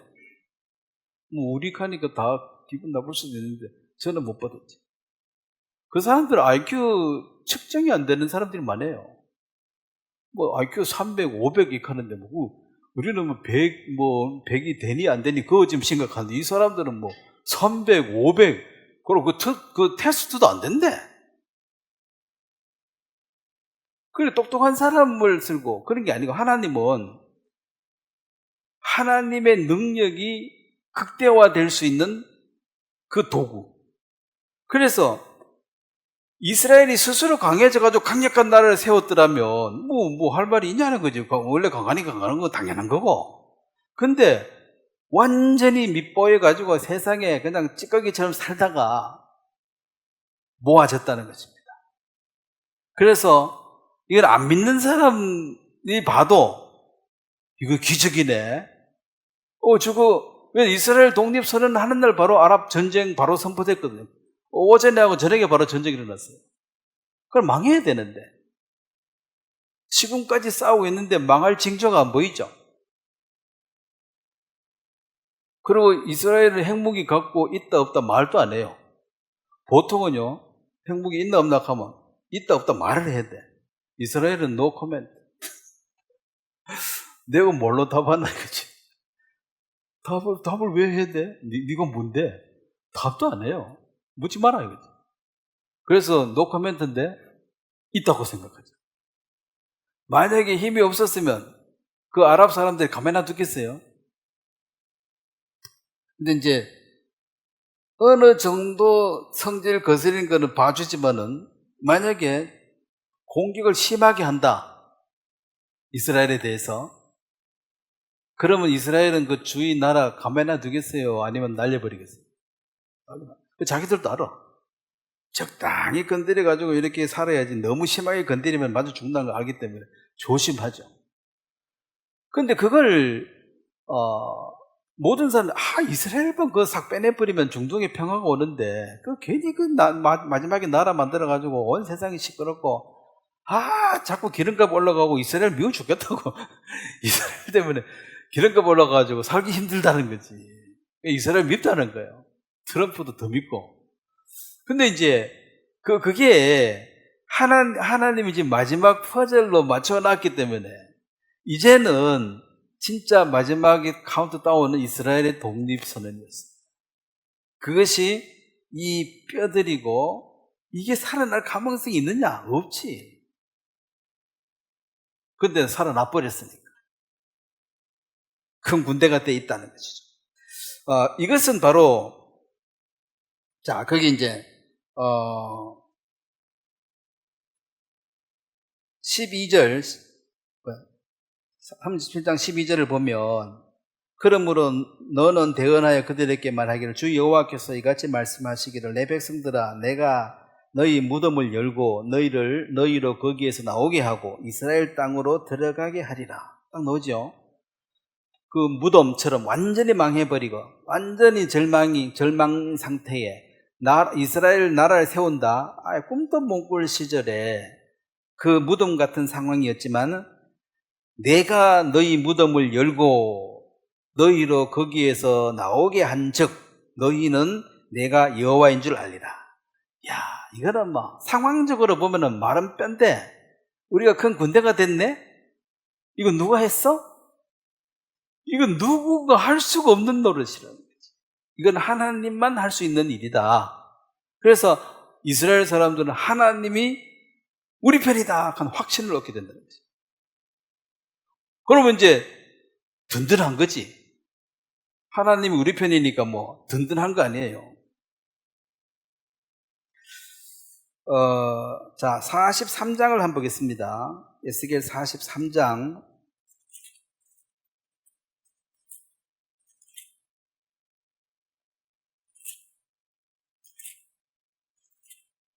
43장, 제가 그 4절을 한번 보겠습니다.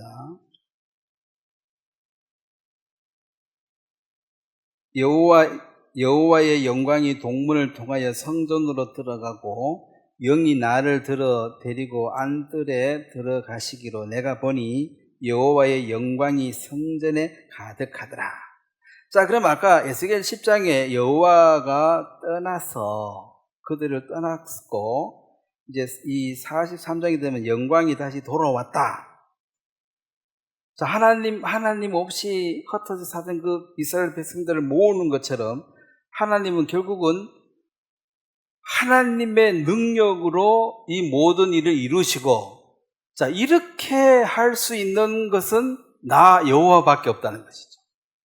그럼 이스라엘은 하나님이 살아 계시다는 것을 나타내는데 도구로 쓰여지는 것입니다. 자, 이렇게 착각하면 게 도구로 쓰여진 것은 선택받아 다 구원받았다는 표시는 아닙니다.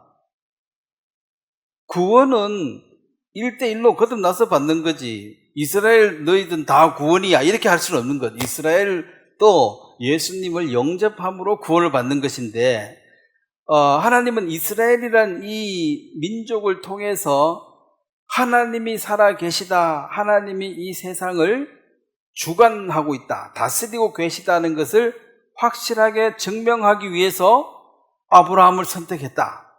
그래서 그 일을 이스라엘은 충실하게 할 것입니다. 이스라엘을 보면 하나님이 계시는구나. 하나님 없이는 저게 안 되지. 이걸 이제 느끼도록 다 한다는 거죠. 그러면 교회는 고린도전서 10장을 한번 보겠습니다. 교회의 그 역할이라는 것이 사명 역할 같은 것인데 건물 많이 짓고 이런 것이 아니라 프로그램 개발해가지고 사람들 많이 모으고 성장하고 이런 걸 많이 이제 생각을 하는데 실질적으로 하나님의 백성들이 늘어나는 것인데 하나님의 백성은 고린도전서 10장 31절을 한번 보겠습니다.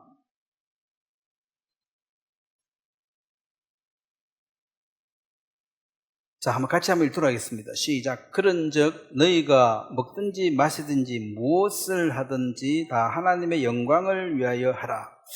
자, 하나님의 영광을 위해서 해라. 이 말은 너 왜 밥 먹냐? 내 배고프니까 먹지. 이건 이제 내 중심이죠. 하나님의 일을 위해서 건강을 챙겨야 되니까 먹는 거지. 너 왜 자냐? 왜 쉬냐? 쉬어야지만이 또 하나님 일을 하지. 왜 몸 관리 그렇게 철두철미하게 하느냐? 관리 잘 해야지 내가 하나님을 위해서 살지. 그래서 내가 잘 되기 위해서 하려는 그 자기 중심에서 한번 거듭나서 이쪽 바꿔야 돼. 정신줄을 바꿔서. 먹는 것도 누구를 위해서 먹어야 돼요? 하나님 위해서. 내가 먹는 거는 똑같아. 내가 먹는 건 똑같지만은 이 생각을 바꿔야 되는 것이. 그래서 몸을 건강하게 잘 유지하는 것이 이게 이기적이고 육신적인 게 아니라 마음을 하나님 편으로 옮겨서 보면 그게 그럼 먹든지 자든지 뭘 하든지 이거 하나님의 일을 위해서 해라 이 말이죠. 그러니까 밥도 안 먹고 이상하게 사는 그것이 중요한 게 아닙니다. 금식하고 맨날 기도하고 그렇게 사는 게 아니라 일상적으로 살더라도 네 삶의 목적이 하나님을 나타내는 것. 누구를 만나도 그 사람 왜 만나는데? 이유가 내가 하나님이 살아 계시는 걸 좀 전하고 싶다. 그 다음에 이 복음이 이루어진 이 정말 굿뉴스, 기쁜 소식이 뭔지 예수님이 부활하셨다는 그 얘기, 예수님이 다시 오시는 이 얘기를 전하고 싶은데, 자, 예수님이 부활하지 못했더라면 우리 모든 인간은 소망이 있습니까? 없습니까? 죽으면 끝. 이게 허무주의죠. 철학의 허무주의죠. 그래서 저 사람만 뭐해? 빨리 죽어버리자. 그게 이제 철학 이런 한 사람 자살도 해버리는 게 죽으면 끝이네? 정말 끝이에요? 그러면 예수님 부활했으면 안 되지. 그 부활이 유일한 소망이에요.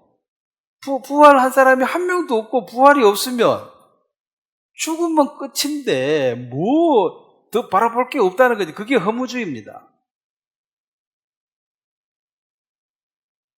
예수님 부활하심으로 끝이 아니다는 거지. 그리고 해 아래 새 것이 없고 해 아래 모든 것이 허망하다고 전도서에서 명백하게 얘기하고 있죠. 그거는 해 아래, 해 위를 보면 셋째 하늘에 간 바울의 그 선명한 세계는 해 아래 이 모든 소망을 두니까 허망한 거지. 해 위를 바라보면 영광스러운 것입니다. 그래서 우리의 얼굴을 위의 것을 바라보라는 게 다 땅만 보고 살기 때문에 맨날 실망하고 그 목적 자체가 이제 하나님이 원래 인간들에게 그 땅만 보고 살아라고 만든 게 아니라는 거죠. 만약에 이 땅에 그거밖에 없으면 이 땅이 전부라면 세상에서 제일 어리석은 자가 누구라 그랬습니까? 바울 자신이라 그랬죠. 가장 이 세상밖에 없으면 먹고 마시고 즐기고 최고인데 자기는 그렇게 못 살았으니까 제일 미련하게 산 거 아니냐? 그거는 이제 역설적인 질문이에요.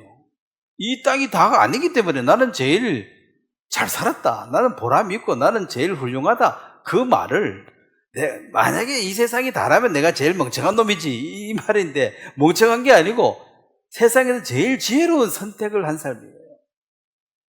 그래서 뭘 하든지 간에 주를 위해서 이제 한다. 근데 이게 이제 옛사람의 사고를 가지고서는 이게 절대로 자기 중심에서 못 벗어나는 게 주를 위해서 먹는 거야. 그래서 내가 덕되니까 먹는 거고 몸을 잘 챙기는 것도 이게 내 유익이지. 여기서 못 벗어나는 게 내 유익을 위해서. 그러면은 내 유익을 자꾸 구해서 살면은 주님하고 내가 사이가 불편해지잖아요. 그래 먹는 것도 감사함으로 잘 드셔야 되고 운동하거나 건강 관리하는 것도 감사함으로 잘 하셔야 되는 게 그거 다 영광을 내가 주를 위해서 하시는 것이기 때문에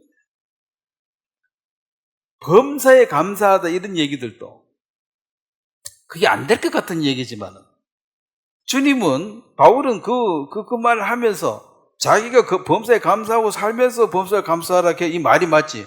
지는 뭐 하면서 남들 보고 범사에 감사해라 이렇게 하면 이거 외식하는 거잖아요.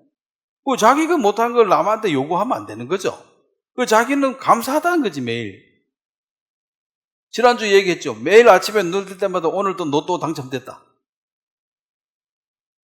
죽는 사람에 비하면 하루 더 사는 게 로또 맞아요, 안 맞아요? 예? 그럼 매일 로또 당첨되면 기분 좋아요, 안 좋아요? 오늘 기분이 좋지. 매일 일하면 로또 당첨인데. 그 새 날을 그렇게. 그럼 죽는 사람은 그 하루 못 맞으면 죽어버리면 모든 게 절망스러운데. 또 새 날을 주셔서 우리가 하나님의 살아계심을 나타내는 도구로 쓰임 받을 수 있도록 했다. 자, 계시록 보겠습니다. 요한 계시록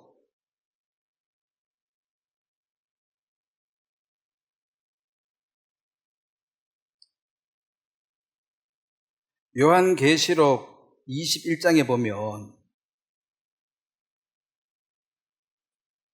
아까 에스겔서 제일 마지막에 여호와 삼마 그랬죠. 하나님이 함께 계심으로 그 에스겔은 죄를 짓고 있는 이스라엘 백성을 현재 보고 있고 그 다음에 하나님이 보여주셔가지고 파멸을 보고 포로 생활을 보고 다시 회복하고 결국 마지막에 여호와 삼마 이제 끝까지 다 보여준 거죠. 그러니까 에스겔도 소망 가운데 말씀을 전할 수 있는 거예요. 파멸 끝 이러면 절망스럽잖아. 절망만. 근데 이제 이 계시록의 21장에 보면 3절입니다. 내가 들으니 보좌에서 큰 음성이 나서 이르되 보라 하나님의 장막이 사람들과 함께 있음에 하나님이 그들과 함께 계시리니 그들은 하나님의 백성이 되고 하나님은 친히 그들과 함께 계셔서 이게 여호와 삼마죠. 즉 하나님과 영원히 함께 거하는 이 마침표가 계시록에서 이제 되는데 이 에스겔이 하나님의 종으로서 파멸과 심판과 포로 모든 것을 마지막에 여호와 삼마 함께 하시는 이 영광을 보고 그 소망 가운데 전할 수 있는 거죠.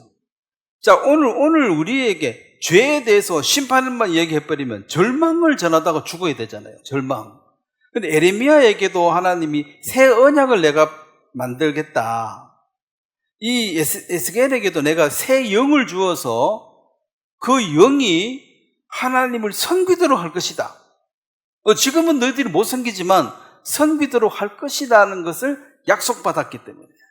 그러면 우리가 이제 지금 하나님 섬기는 것은 이 패망할 수밖에 없는 이스라엘의 이 옛법이나 이 옛사람을 가지고는 절대로 불가능한 것을 성경이 이미 얘기하고 있고 지금 우리에게는 새 언약 아래서 새 영과 하나님의 신이 우리 속에 함께 하심으로 우리가 하나님을 섬기도록 그렇게 하나님이 은혜를 베풀어 주셨다. 그래서 하나님을 섬길 수 있는 것 이것은 내가 정말 누구보다도 큰 은혜를 입었구나. 구원받은 것도 은혜 입은 거죠. 은혜 입었습니다. 섬기는 것도 은혜를 입었습니다. 자, 마지막 한 구절 보고 마무리하겠습니다. 에베소서 5장입니다. 이 신랑 신부 얘기인데 맨날 그 신부에 대해서만 얘기하다가 오늘은 신랑에 대해서 좀 얘기합니다. 왜냐하면 이 신부는 교회고 신랑은 그리스도인데 에베소서 5장 25절 보겠습니다. 남편들아 자기 아내 사랑하기를 그리스도께서 교회를 사랑하시고 그 교회를 위하여 자신을 주심같이 하라. 이 말 무슨 말입니까? 죽도록 사랑해라 이 말이죠. 죽었잖아. 예수님 죽었잖아. 죽도록 사랑해라. 자, 그 다음 28절 한번 같이 한번 들어가겠습니다. 시작. 이와 같이 남편들도 자기 아내 사랑하기를 자기 자신과 같이 할지니 자기 아내를 사랑하는 자는 자기를 사랑하는 것이라. 자,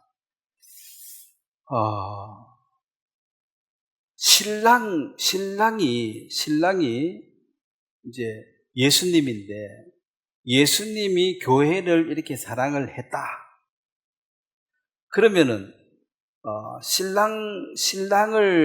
신랑이 이제 예수님이고 교회가 신부 같으면은 이 신랑이 신부를 자기 몸같이 사랑하는 그러니까 신부를 사랑하는 것이 자기를 사랑하는 것과 같다. 이 말의 의미가 신랑은 예수님인데 예수님이 교회를 사랑하는 이것이 교회를 사랑하는 것이 곧 예수님을 사랑하는 것과 같다 이런 말이에요. 즉 예수님이 머리시고 우리가 몸인데 예수님을 사랑한다 이 말은 즉 교회를 사랑하는 것과 같고 그 주님은 자기 자신을 사랑하신 것처럼 교회를 사랑한다. 이렇게 결론을 내릴 수 있습니다. 그러면은 현실적 부부 세계에서도 남편이 아내를 사랑하는 것이 곧 자기를 사랑하는 것이다. 그럼 아내를 욕하고 아내를 이제 안 좋게 말하면 누워서 침 뱉기죠. 자기 욕하는 거는 똑같지. 그리고 마음이 절대로 편하지 않습니다. 예수님이 자신을 사랑하는 것처럼 교회를 사랑했기 때문에 즉 신랑을 사랑한다. 신랑이 가장 사랑하는 것이 이 교회고 그 다음에 주님은 교회를 어느 만큼 사랑하느냐? 자기만큼 사랑한다는 거죠. 자기 몸처럼. 그러면 우리가 주님을 사랑한다 이 말을 다른 말로 하면 교회를 사랑하는 마음으로 대체할 수 있습니다. 그 아내를 사랑하는 것이 그 신랑을 사랑하는 것과 같다. 그러니까 주님 자신도 이렇게 실천을 하셨고, 그래서 우리에게도 이제 결혼 생활 이것도 자식 낳아보는 이것도 땅의 이치를 말해도 이해를 못하는데 하늘의 것을 말하면 너희가 어찌 이해할 수 있겠느냐? 예수님 그렇게 말했는데 땅의 이치라는 게 네가 아버지가 하면 돼봐라. 결혼해가지고 자식 한번 낳아봐봐라. 그러니까 아버지가 하면 돼보면 하나님 아버지 마음을 우리가 이해를 못하죠. 이해를 못하는데 네가 이 땅에서 아버지로서 자식 낳아서 살아보면서 그걸 매개체로 해서 하나님 마음을 좀 더 깊이 이해해라 이 말입니다. 자, 이런 거 비슷해요. 이 또랑이 개울이 있는데 옛날에 다리가 없을 때 이 돌을 놔가지고 요거 밟고 이렇게 지나가잖아요. 사람이 쪽으로 여기서 이렇게 지나갈 때. 그러면은 이 땅의 이 이치를 이해 못하는데 하늘의 것을 어떻게 이해하겠느냐? 그래서 이 세상에 이거 뭐라 그러죠? 예, 징검다리 하나하나 밟아서 요걸 여기 도달할 수 있는 것처럼 네가 자식도 낳아보고 그 다음에 부부 생활을 통해서 그 부부 간의 사랑도 해보고 또 이 세상에 뭐 허망 이런 거 한 다리 이걸 경험해서 결국 여기 이치를 깨달을 수가 있다. 그러면은 아버지가 한 번도 안 돼본 사람이 아버지 마음이 어떤지를 알 수 있는 것은 책에서 배운 지식밖에 없잖아요. 그 어머니가 한 번도 안 돼본 사람이 어머니의 마음은 책에서 배운 지식밖에 없잖아. 그거 지식하고 실제로 어머니 대해봐가지고 갖는 그 마음하고 같겠냐는 거지. 그래서 아무리 옆에서 설명 잘해줘도 내가 경험 안 해보면 그거 다 그림의 떡이에요. 그 말은 이해하는데 느낌이 별로 안 와. 그래서 요 하나하나 요런 걸 딛고 여기 있지 이해하는 것처럼. 그래서 이 세상에 공부하는 것도 공부 자체에 뭐 큰 그걸 둘 수는 없습니다. 그렇지만은 그 학문을 통해서도 여기 도달하는 게 빨리 좀 더 쉽게 이해될 수 있습니다. 예를 들면 보세요.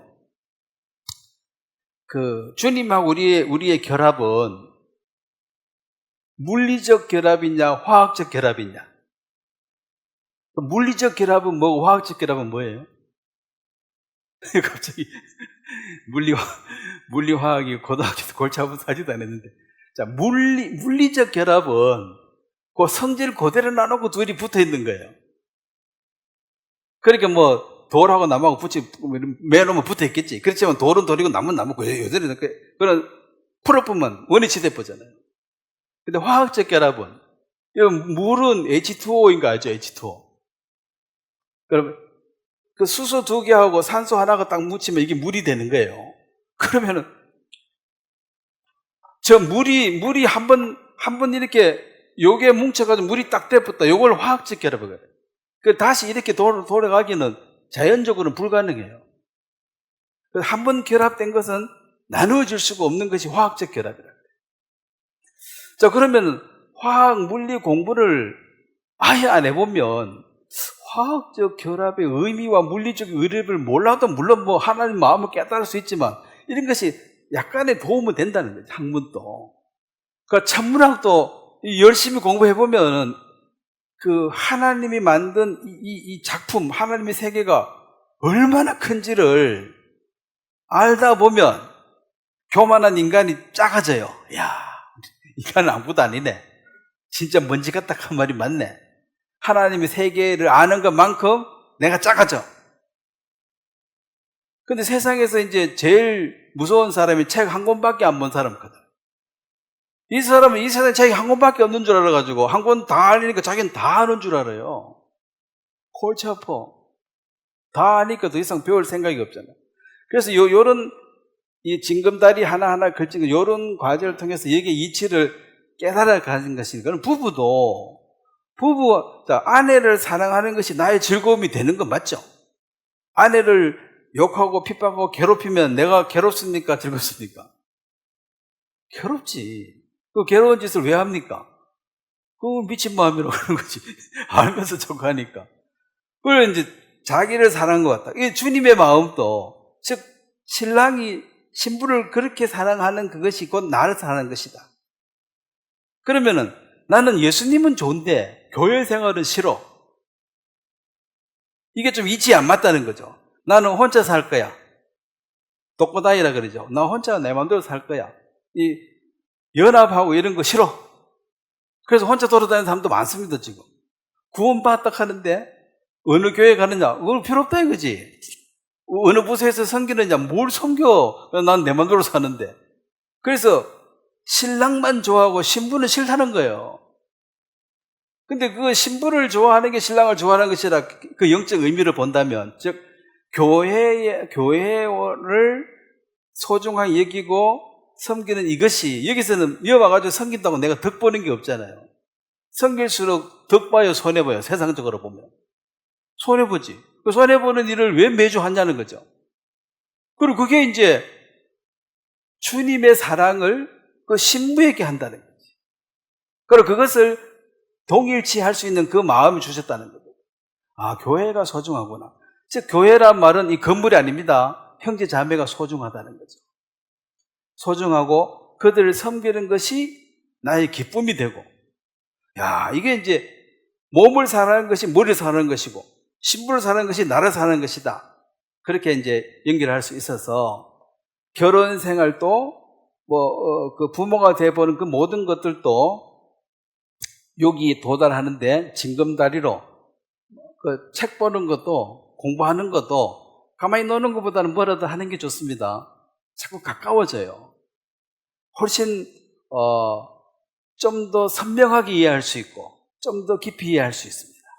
예, 오늘 여기까지 말씀 전하도록 하겠습니다. 참 기도드리겠습니다. 하나님 아버지, 예레미야에서도 새 언약을 하나님이 선포해 주셨고 에스겔서에서도 새 영과 내 신을 너희에게 둔다고 하는 이 복음의 말씀을 우리에게 알려주었습니다. 우리는 이 복음의 혜택을 받은 당사자로서 너무나 감사하고 하나님의 일방적인 은혜와 긍휼이 아니었더라면 하나님께서 우리를 성전 삼을 리가 없고 또 우리가 그런 자격이 전혀 없습니다마는 특별한 은혜를 입어서 성령께서 우리 안에 들어와 계심으로 우리가 성전이 되어지고 하나님을 언제든지 부를 수 있고 또 하나님을 찾을 수 있고 또 하나님과의 관계 회복, 인격적 만남을 통해서 하나님을 아버지라 부를 수 있는 이 놀라운 복을 주신 것을 감사하고 우리 주위에 있는 사람들에게 하나님을 아버지라 부를 수 있는 이 거듭나는 이 귀한 복음의 비밀을 증거하기를 원합니다. 주님, 불쌍히 여기는 긍휼한 마음을 주셔서 우리가 자원하는 심령으로 기쁨으로 그 일을 감당할 수 있도록 도와주시길 바라고 먼저 말씀을 듣는 저들에게도 날마다 영적 힘을 주시고 소망을 주셔서 우리의 외침이 공허한 메아리가 아니라 분명한 확신을 가지고 증거할 수 있도록 도와주시고 이 마지막 시대에 예수님의 십자가 죽음만 얘기하지 다시 오실 예수님에 대해서는 아무도 힘주어 말하지 않고 있습니다. 우리가 다시 오실 주님을 사모하고 기다리며 또 증거할 수 있도록 우리에게 힘을 주시기 바랍니다. 감사를 드립니다. 예수님의 이름으로 기도드렸습니다. 아멘. 예, 수고하셨습니다.